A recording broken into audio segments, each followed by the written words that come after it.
So right now I'm in the midst of reading Douglas Johnson's fine article. Yesterday I didn't sleep very well, so I didn't even read the article. I'm reading it now. And as I'm going through it, I haven't finished it, what caught my attention is where he talks about line organizations composing of major IC and or military components that will be part of the investigatory body to go out in the field and study UAP incidents. And then in the next paragraph, it talks about a science plan to try to develop theories for how these UAP function and operate so that they can be duplicated in the American military arsenal, which is common sense. I think every military in the world would want to be able to do that for obvious reasons. But then it got me thinking, with the Gillibrand Rubio Amendment, what if there's been decades of investigation into this phenomenon from programs that have been funded in the hundreds of millions, if not billions, over decades? This to me would be an absolute catastrophe for the American taxpayer.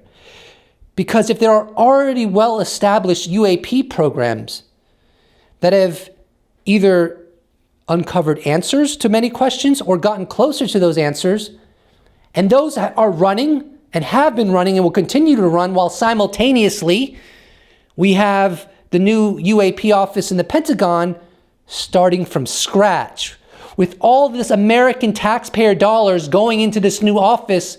Meanwhile, all these American taxpayer dollars have been going into UFO study programs for decades. I'm not saying this is the situation.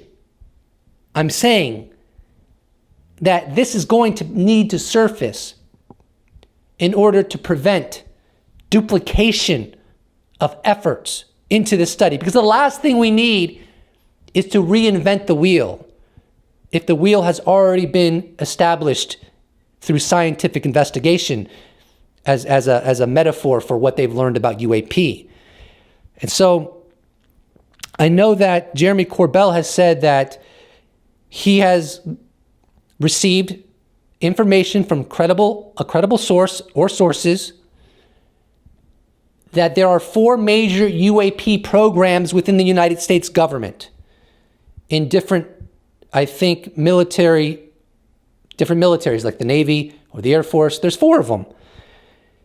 And he said that will come out. Well, I don't know if it'll come out, and I don't know if that's true. But what I will say is if it is true, it needs to come out for 2 reasons. For one,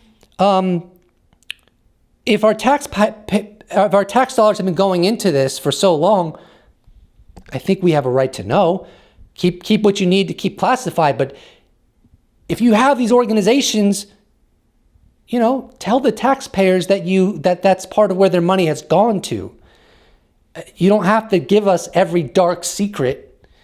And number 2, we need to know so that this new office is not merely just lip service to the American public and to the U.S. government and to the Congress with, oh yeah, we'll get right on top of it, Congress, no worries. Well, no, the Congress is asking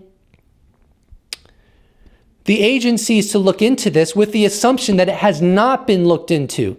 Not with the assumption that it has. Obviously, if there have been legacy programs looking into the phenomenon for decades, then the Congress needs to be apprised of that so that they can be more precise in what they're developing now with the Gillibrand Amendment, so that they avoid duplication in efforts and money.